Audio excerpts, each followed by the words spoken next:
Hello दोस्तों, स्वागत है आपका रित्याज एम्पायर में। दोस्तों हम लोग यूजीसी नेट जेआरएफ के प्रथम प्रश्न पत्र के PYQ question chapter wise cover कर रहे थे। दोस्तों दिसंबर में के यूजीसी नेट एग्ज़ाम्स ख़त्म हो चुके हैं और इसके आंसर की दोस्तों कभी भी आ सकती है। और जून की एग्ज़ाम डेट भी यूजीसी नेट की दोस्तों आ गई है। तो दोस्तों तैयारी को ऐसे ही कंटिन्यू रखना है। तो ये इसकी मैंने पूरी एक प्लेलिस्ट बना रखी है दोस्तों, और आप लोग प्लेलिस्ट में जाके लाइन बाय लाइन सारी वीडियोस देख सकते हैं, जिसमें आपको एक सीरीज़ में सारे क्वेश्चंस मिल जाएंगे टॉपिक वाइज। और उसी प्लेलिस्ट की ये अगली वीडियो है। चलिए दोस्तों, इस जितने भी क्वेश्चंस अभी तक कवर हो चुके हैं उसी के आगे के क्वेश्चंस कवर करते हैं। दोस्तों इसकी पहली वीडियो में हम लोग 140 क्वेश्चंस कवर कर चुके हैं, और हमारे इस वीडियो में उसके आगे के क्वेश्चंस दोस्तों कवर करेंगे। तो इस वीडियो का पहला क्वेश्चन है दोस्तों, शिक्षण का कौन स्तर ब्लूम के वर्गीकरण विज्ञान में यथा निर्दिष्ट संज्ञानात्मक योग्यता का प्रयोग करता है? तो इसका सी ऑप्शन दोस्तों सही हो जाएगा, विमर्शी स्तर। चलिए इसकी व्याख्या देख लेते हैं दोस्तों।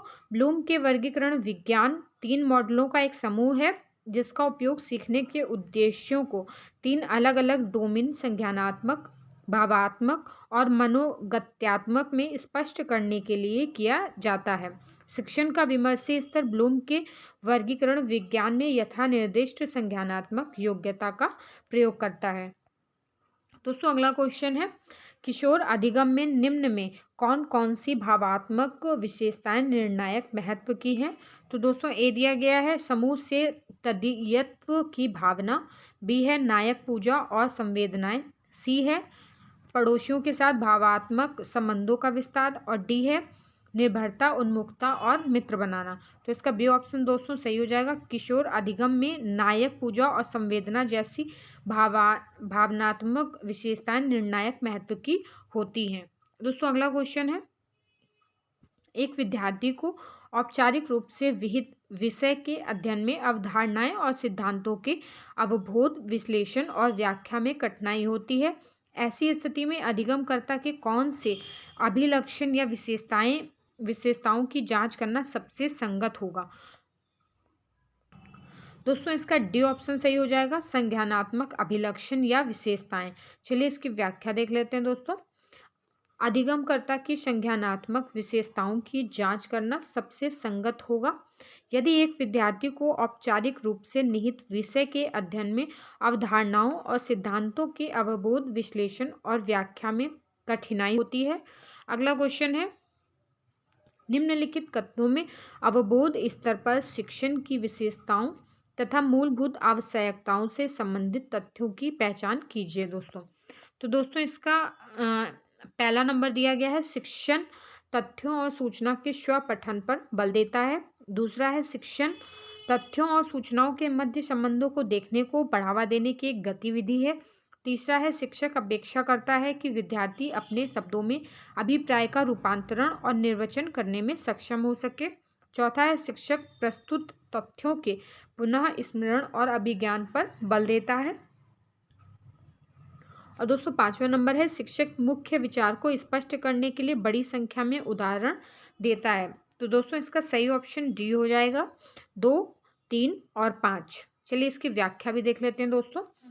शिक्षण अभिवृत्ति का तात्पर्य पूर्णतः अभ्यर्थियों के मूल्यांकन से है, जो शिक्षण व्यवसाय को अपने ज्ञान व कौशल से अपनाना चाहते हैं। एक सफल शिक्षक की कुछ महत्वपूर्ण विशेषताएं होती हैं। यहाँ शिक्षण की कुछ महत्वपूर्ण विशेषताएं निम्नवत हैं। पहला है, शिक्षण तथ्यों और सूचनाओं के मध्य संबंधों को देखने को बढ़ावा देने की एक गतिविधि है।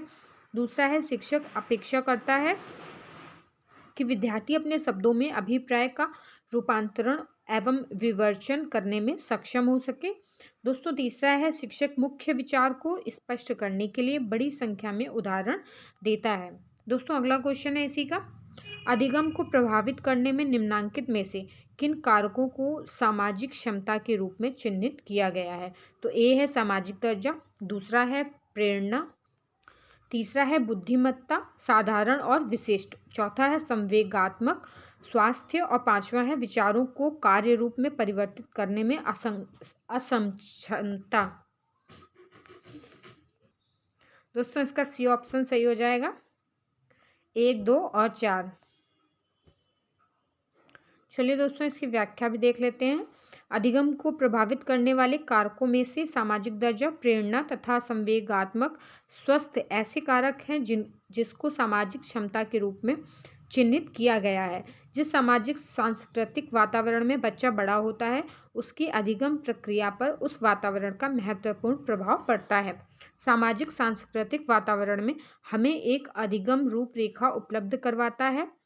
अधिगम हमारे अनुभवों को अर्थ प्रदान करने की प्रक्रिया है, जिसमें हम अपनी तथा इस अर्थ निर्माण प्रक्रिया में हमारी सामाजिक सांस्कृतिक प्रवृत्तियों तथा प्राप्त प्रशिक्षण में अपना प्रभाव डालते हैं। दोस्तों अगला क्वेश्चन दिया गया है, एक किशोर अधिगमकर्ता की प्रमुख चारित्रिक विशेषता जो उसके सामाजिक तथा नैतिक विकास को निर्धारित करती है वह है। तो दोस्तों इसका बी ऑप्शन सही हो जाएगा। मूल्यों एवं मानकों के अनुसरण हेतु नायक पूजा की ओर चेष्टा। चलिए दोस्तों इसकी व्याख्या भी देख लेते हैं।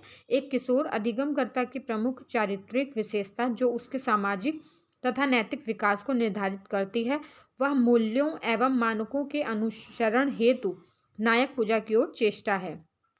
दोस्तों अगला क्वेश्चन है, दोस्तों इसमें अभिकथन और तर्क दिया गया है। तो इसका अभिकथन है, अधिगम और संप्रेषण क्षमता के अभिप्रेरणात्मक पहलू परस्पर संबद्ध नहीं है। और तर्क दिया गया है, सामाजिक उत्पाद के रूप में संप्रेषण हेतु अधिगम परिवेश के अपने चर होते हैं। तो इसका दोस्तों सही ऑप्शन डी हो जाएगा। ए गलत है लेकिन आर सही है। चलिए इसकी व्याख्या देख लेते हैं दोस्तों। दिए गए अभिकथन में अधिगम और संप्रेषण क्षमता के अभिप्रेरणात्मक पहलू परस्पर संबद्ध नहीं है, गलत है, क्योंकि अधिगम और संप्रेषण क्षमता के अभिप्रेरणात्मक पहलू आपस में संबद्ध होते हैं और इनका एक दूसरे पर प्रभाव होता है। दोस्तों इसका जो तर्क है वो सही है। अगला क्वेश्चन है दोस्तों, नीचे दिए गए कॉलम दूसरे का विवरण कॉलम पहले के आधार के साथ सुमेलित कीजिए। तो इसमें दोस्तों कॉलम 1 में आधार दिया गया है और कॉलम 2 में उसका विवरण दिया गया है दोस्तों। चलिए दोस्तों इसकी व्याख्या देख लेते हैं। तो इसका बी ऑप्शन दोस्तों सही हो जाएगा। कॉलम ए में आधार दिए गए हैं, तो ए नंबर है संज्ञानात्मक, इसका विवरण है अमूर्त समस्या का समाधान निकालने की योग्यता। बी है भावनात्मक और इसका सही है दूसरे के चेहरे के हाव भाव को पढ़ने की योग्यता। सी है सामाजिक, इसका सही है अन्य के साथ संबंध जोड़ने की योग्यता। और डी है मौखिक, विचारों को सुस्पष्ट करने की योग्यता। अगला क्वेश्चन है, विद्यार्थियों के बेहतर निष्पादन हेतु निम्नलिखित में से कौन सा निरोधक है। तो दोस्तों इसकी व्याख्या देख लेते हैं। संशोधित उत्तर कुंजी। दोस्तों ये क्वेश्चन मूल्यांकन की श्रेणी से बाहर कर दिया गया है। चलिए अगला क्वेश्चन की तरफ बढ़ते हैं। किसी समूह में निम्नलिखित में से किसके कारण समूह के सदस्यों की सृजन क्षमता अवरुद्ध होती है। तो दोस्तों इसका ए दिया गया है, किसी भी कीमत पर आम सहमति बनाए रखने की प्रतिमान। बी है हास्य का पात्र बनने के भय से मुक्त चिंतन। सी है एक दूसरे के विचार के प्रति आदर। और डी है किसी व्यक्ति का विचार असत्य होने की दशा में आलोचना। तो दोस्तों इसका सही ऑप्शन डी होगा, केवल डी और ए। चलिए दोस्तों इसकी व्याख्या देख लेते हैं। किसी समूहों में किसी व्यक्ति का विचार असत्य होने की दशा में आलोचना व किसी भी कीमत पर आम सहमति बनाए रखने का प्रतिमान के कारण समूह के सदस्यों की सृजन क्षमता अवरुद्ध होती है। दोस्तों अगला क्वेश्चन है, कॉलम 1 को कॉलम 2 से सुमेलित कीजिए। तो कॉलम ए और कॉलम 2। चलिए दोस्तों इसकी व्याख्या देख लेते हैं। कॉलम ए और कॉलम 2। दोस्तों इसका ए ऑप्शन दिया गया है सत्ता मीमांसा, तो इसका सही होगा वास्तविकतावाद। बी है ज्ञान मीमांसा, दोस्तों इसका सही हो जाएगा सकारात्मकतावाद। सी है प्रणाली विधि, इसका होगा आइडियोग्राफी। और डी है प्रणाली, इसका सर्वेक्षण। अगला क्वेश्चन है दोस्तों, शिक्षण विधियों के स्पेक्ट्रम में निम्नलिखित में से किसे संवादात्मक कहा जाएगा। तो इसका दोस्तों ए दिया गया है प्रदर्शन विधि। बी है समस्या समाधान विधि। सी है चौक और वार्तालाप विधि। डी है दल शिक्षण आधारित विधि। ई है अंतः क्रियात्मक प्रस्तुति। एफ है अनुशिक्षण। तो दोस्तों इसका सही ऑप्शन हो जाएगा ऑप्शन डी, बी, ई और एफ। चलिए दोस्तों इसकी व्याख्या देख लेते हैं। शिक्षण विधियों के स्पेक्ट्रम में से समस्या समाधान विधि, अंतःक्रियात्मक प्रस्तुति तथा अनुशिक्षण विधि को संवादात्मक कहा जाता है। संवादात्मक शिक्षण विधियों के अंतर्गत शिक्षक और छात्र के मध्य परस्पर वार्तालाप होती है, जिससे अधिगम के दौरान उत्पन्न होने वाली समस्याओं का तत्काल समाधान हो जाता है। अगला क्वेश्चन है दोस्तों, नीचे दो सेट दिए गए हैं दोस्तों, सेट 1 और सेट 2। सेट 1 में दोस्तों एक तरफ शिक्षण स्तर दिया गया है और सेट 2 में प्रमुख विषय दिए गए हैं दोस्तों। चलिए दोस्तों इसकी व्याख्या देख लेते हैं। दोस्तों इसका सी ऑप्शन सही हो जाएगा। एक तरफ है शिक्षण स्तर, दूसरी तरफ है प्रमुख विषय। तो ए दिया गया है स्वायत्त विकास स्तर, दोस्तों इसका प्रमुख विषय होगा भाव और भावनाएं। बी है स्मृति स्तर, इसका सही होगा तथ्यों और सूचनाओं को याद करना। सी है अवबोध स्तर, दोस्तों इसका प्रमुख विषय है तथ्यों और उनके उदाहरणों में संबंध देखना। डी विमर्शी चिंतन प्रार, इसका सही हो जाएगा समस्या उठाना और समस्या का समाधान करना। अगला क्वेश्चन है दोस्तों, निम्नलिखित में से कौन सी अधिगमकर्ता की गैर संज्ञानात्मक विशेषता है? तो दोस्तों इसका डी ऑप्शन सही हो जाएगा सत्य में विश्वास करना। सत्य में विश्वास करना अधिगमकर्ता की गैर संज्ञानात्मक विशेषता होती है, क्योंकि संज्ञान न होने की स्थिति में वह वस्तु या स्थिति के बारे में उसी रूप में विश्वास कर लेता है जैसा वह दिखाई देता है। दोस्तों अगला क्वेश्चन है, विमर्शी व्यवहार का अर्थ व्यक्ति द्वारा निम्नलिखित में से किसका उपयोग है? तो इसका बी ऑप्शन सही हो जाएगा दोस्तों अधिसंज्ञान। चलिए दोस्तों इसकी व्याख्या भी देख लेते हैं। विमर्शी व्यवहार का अर्थ व्यक्ति द्वारा अधिसंज्ञान का उपयोग करने से है। अधिसंज्ञान की स्थिति में व्यक्ति अपनी मानसिक प्रक्रियाओं का ज्ञान और समझ का उपयोग करता है, जबकि संज्ञान जानने के साथ जुड़ी सभी मानसिक प्रक्रियाएं यथा प्रत्यक्षण करना, चिंतन करना और याद करना इत्यादि से संबंधित है। यह सूचना के प्रक्रमण, समझ और संप्रेषण से संबंधित है। दोस्तों अगला क्वेश्चन है, जीन पियाजे के संज्ञानात्मक विकास सिद्धांत के अनुसार किशोर विद्यार्थी विकास के किस चरण में होते हैं? तो दोस्तों इसका डी ऑप्शन सही हो जाएगा औपचारिक संक्रियात्मक चरण। चलिए इसकी व्याख्या देख लेते हैं दोस्तों। जीन पियाजे के संज्ञानात्मक विकास सिद्धांत के अनुसार किशोर विद्यार्थी विकास के औपचारिक संक्रियात्मक चरण में होते हैं। जीन पियाजे ने संज्ञानात्मक विकास को 4 अवस्थाओं में वर्गीकृत किया है। पहला है संवेदी क्रियात्मक काल, संवेदी पेशीय अवस्था जन्म से 2 वर्ष तक। दूसरा है पूर्व संक्रिया काल या प्राक क्रियात्मक अवस्था 2 से 7 वर्ष। तीसरा है मूर्त संक्रिया काल या स्थूल या ठोस संक्रियात्मक अवस्था 7 से 11 वर्ष। चौथा है औपचारिक संक्रियात्मक काल 11 वर्ष एवं इससे अधिक। अगला क्वेश्चन है, विचार प्रक्रिया ब्रेन स्टॉर्मिंग को एक विधि के रूप में किसके लिए प्रयुक्त किया जा सकता है? तो इसका ए ऑप्शन दोस्तों सही हो जाएगा लीक से हटकर चिंतन, आउट ऑफ बॉक्स थिंकिंग। चलिए इसकी व्याख्या देख लेते हैं दोस्तों। विचार वेश प्रक्रिया या ब्रेन स्टॉर्मिंग को एक विधि के रूप में रुचि के क्षेत्र में नए विचारों को उत्पन्न करने के लिए प्रयुक्त किया जा सकता है। आधुनिक युग में सृजनशीलता को एक महत्वपूर्ण योग्यता स्वीकार किया जाता है। ब्रेन स्टॉर्मिंग भी सृजनशीलता के अंतर्गत ही आता है। संसार के प्रत्येक प्राणी में कुछ न कुछ सृजनशीलता होती है, किसी भी कम या किसी में अधिक, किसी में एक क्षेत्र में, किसी में अन्य क्षेत्र में होती है। सामान्य से अलग हटकर सोचना, कहना, करना ही सृजनशीलता होती है।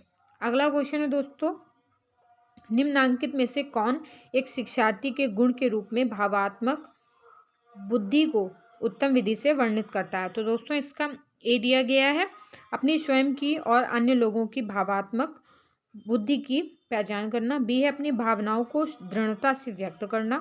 सी है सोच और व्यवहार को निर्देशित करने के लिए भावनात्मक सूचना का प्रयोग करना। डी है उत्तम प्रेक्षण, वैज्ञानिक चिंतन और निगमनात्मक तर्कना। ई है परिवेश के प्रति अनुकूलन हेतु भावनाओं का समायोजन। एफ है रचनात्मक और विविध दृष्टिकोणों के प्रति खुला विचार वाला होना। दोस्तों इसका सी ऑप्शन सही हो जाएगा। चलिए इसकी व्याख्या भी देख लेते हैं। एक विद्यार्थी के गुण के रूप में भावनात्मक बुद्धि को वर्णित करने की उत्तम विधि विद्यार्थी की अपनी स्वयं की और अन्य लोगों की भावनात्मक बुद्धि की पहचान करना, सोच और व्यवहार को निर्देशित करने के लिए भावनात्मक सूचना का प्रयोग करना तथा परिवेश के प्रति अनुकूलन हेतु भावनाओं का समायोजन करना। इसके अतिरिक्त एक विद्यार्थी के गुण के रूप में भावनात्मक बुद्धि को निम्नलिखित उत्तम विधि से वर्णित किया जा सकता है। दोस्तों इसका पहला दिया गया है संवेगात्मक बुद्धि सामाजिक बुद्धि का ही एक प्रकार है, और दूसरा है संवेगात्मक बुद्धि संवेगों को समझने, पहचानने तथा इनका उचित प्रबंधन करने में सहायक होती है। अगला क्वेश्चन है दोस्तों, शिक्षार्थी के गुणों और विशेषताओं के मूल्यांकन के लिए निम्नलिखित में से कौन सा सर्वोत्तम उपकरण है? तो दोस्तों इसका डी ऑप्शन सही हो जाएगा, सुर्खियाँ। चलिए इसकी व्याख्या देख लेते हैं। शिक्षार्थी के गुणों और विशेषताओं के मूल्यांकन के लिए सुर्खियाँ सर्वोत्तम उपकरण है। शिक्षा शब्दावली में सुर्खियों का अर्थ छात्रों के निर्मित प्रतिक्रियाओं की गुणवत्ता का मूल्यांकन करने के लिए उपयोग किया जाने वाला एक स्कोरिंग गाइड है। दोस्तों अगला क्वेश्चन है, पिछले कुछ दशकों के दौरान तकनीक की समृद्धि, विकास और परिवर्धित पहुंच से तकनीक के प्रयोग के संदर्भ में शिक्षार्थी की विशेषताएं विकसित करने में योगदान हुआ है। नीचे दो समूह दिए गए हैं, कृपया जन्म वर्ष के आधार पर प्रचलित पीढ़ियों को सुमेलित करें। तो दोस्तों इसमें समूह 1 और समूह 2 दिए गए हैं। एक तरफ जनरेशन दी गई है दोस्तों। चलिए दोस्तों इसकी व्याख्या देखते हैं। इसका ए ऑप्शन दोस्तों सही हो जाएगा। एक तरफ समूह 1 समूह 2, इसका ए दिया गया है 1945 और उससे पहले जन्मे, तो इसका सही होगा परंपरावादी। 1946 और 1964 के बीच जन्मे दोस्तों, इसका सही होगा बेबी बूमर। और 1965 और 1976 के बीच जन्मे जनरेशन एक्स। और 1977 से 1995 के बीच जन्मे जनरेशन वाई। और 1996 और उसके बाद जन्मे जनरेशन जेड। अगला क्वेश्चन है, अधोलिखित महत्वपूर्ण विशेषताओं में से खुली किताब परीक्षा पद्धति की विशेषता क्या है? तो दोस्तों इसका सही ऑप्शन हो जाएगा ऑप्शन डी, यह छात्रों को चिंतन के लिए बाध्य करती है। खुली किताब परीक्षा पद्धति छात्रों को चिंतन के लिए बाध्य करती है। इससे छात्रों की चिंतन शक्ति का विकास होता है। दोस्तों इस वीडियो में यहीं तक। इसकी अगली वीडियो में हम लोग इसके आगे के क्वेश्चंस कवर करेंगे। तब तक आप लोग इसकी प्लेलिस्ट में जाके सारे लाइन बाय लाइन सारे क्वेश्चंस को व्याख्या सहित दोस्तों अच्छे से कवर कीजिए, ताकि आप लोगों का रिवीजन भी अच्छे से हो जाए और अच्छे से क्वेश्चन आप लोग टॉपिक वाइज एनालाइज भी कर सकें।